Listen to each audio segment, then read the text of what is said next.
श्रद्धांजलि दे रहे हैं तो हमें ये देखना पड़ेगा, ये विचार करना पड़ेगा कि साथी सुरेश विद्यार्थी की शहादत क्यों हुई थी। उनकी हत्या जिन लोगों ने किया था वो क्यों किया था। साथी सुरेश विद्यार्थी जहानाबाद के इलाके में, उस समय जहानाबाद अरवल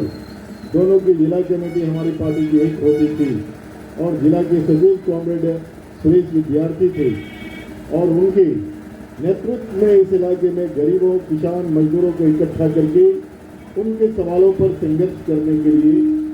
आह्वान वो करने का काम करते थे। यहाँ के जो सवाल थे वो सवाल क्या था? सवाल था कि एक तरफ मुट्ठी भर लोगों के पास में जमीन थी और दूसरी तरफ लाखों लोग ऐसे इस इलाके में थे जिनके पास जो है घर बनाने के लिए 3 बिस्सा जमीन नहीं था। यहाँ का मूल जो सवाल यही सवाल था और इसी सवाल को लेकर के वो आंदोलन कर रहे थे। जाहिर है कि जब जमीन के सवाल को उठाएंगे तो जमींदारों के आंख का किरकिरी होना पड़ेगा और इस इलाके में सामंतों की सामंती गुंडागर्दी इतनी थी कि जो कोई भी संघर्ष करता था वो कई जगह पर हमले करके उसको मौत के घाट उतारने का काम किया था। कई जगह पर उन्होंने सामूहिक नरसंहार भी करने का काम किया था। मैं समझता हूं कि उन्होंने ये गलती किया। वो सोचा होगा, वो सामंती ताकत में इस बात को मान करके साथी सुरेश विद्यार्थी की हत्या किया होगा कि उनकी हत्या कर देंगे, लाल झंडा यहाँ पूरी तौर पर खत्म हो जाएगा, कम्युनिस्ट पार्टी खत्म हो जाएगी और कोई गरीबों के सवाल को उठाने वाला नहीं रहेगा, हमारे खिलाफ कोई आवाज उठाने वाला नहीं रहेगा। लेकिन आज 18 साल के बाद भी वो शायद जहाँ भी होगा वो अपराधकर्मी, मेरा मानना है कि उसमें से 1-2 मर गए होंगे, कुछ बचे हुए होंगे, वो लुच्चे लफंगे वो देख रहे होंगे और देख करके वो आज उसे आश्चर्य हो रहा होगा कि मैं जो सोचा था वो पूरा नहीं हुआ।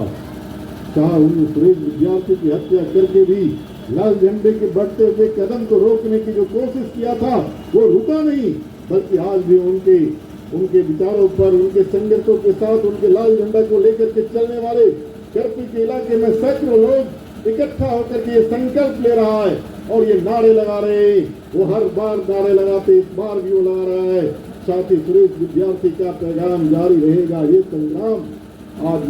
वो देख रहा होगा। आज देश की हालत बहुत ही संकट के दौर से गुजर रहा है। हमारे राज्य सचिव ने उसकी चर्चा किया। आज हम लोग क्या देखते हैं, घर में आप जाते हैं, टेलीविजन को खोलिए, टेलीविजन में दूसरा कोई चीज नहीं दिखाया जाता, सिर्फ एक चीज ही दिखाया जाता कि राम मंदिर का उद्घाटन जो है देश के प्रधानमंत्री 22 तारीख को करने वाले हैं।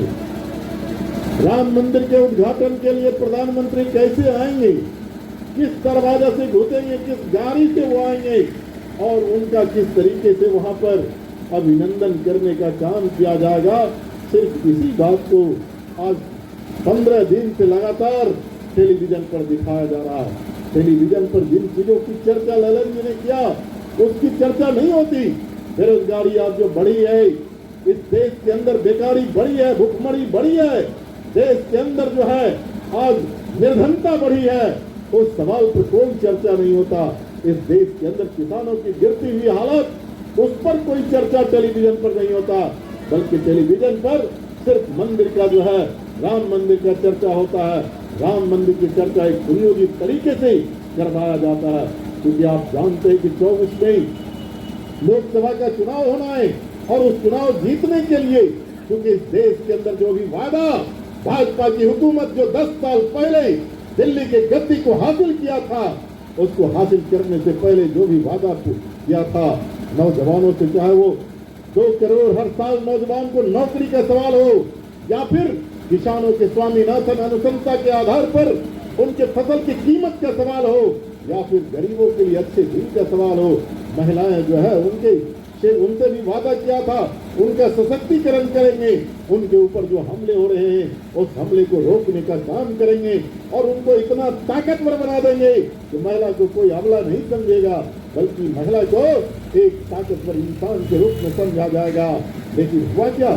10 साल पूरा होने के बाद भी 10 साल पूरा होने के बाद भी इस देश के अंदर नौजवानों के सामने जो बेरोजगारी की समस्या था, नौजवानों के 2 करोड़ नौजवानों का जो वादा हर साल किया था 2 करोड़ के हिसाब से 10 साल में 20 करोड़, अगर 20 करोड़ नौजवानों को रोजगार मिल गया होता तो आज इस देश के अंदर 140 करोड़ की आबादी है इस देश का, यानी कि हर 7वां व्यक्ति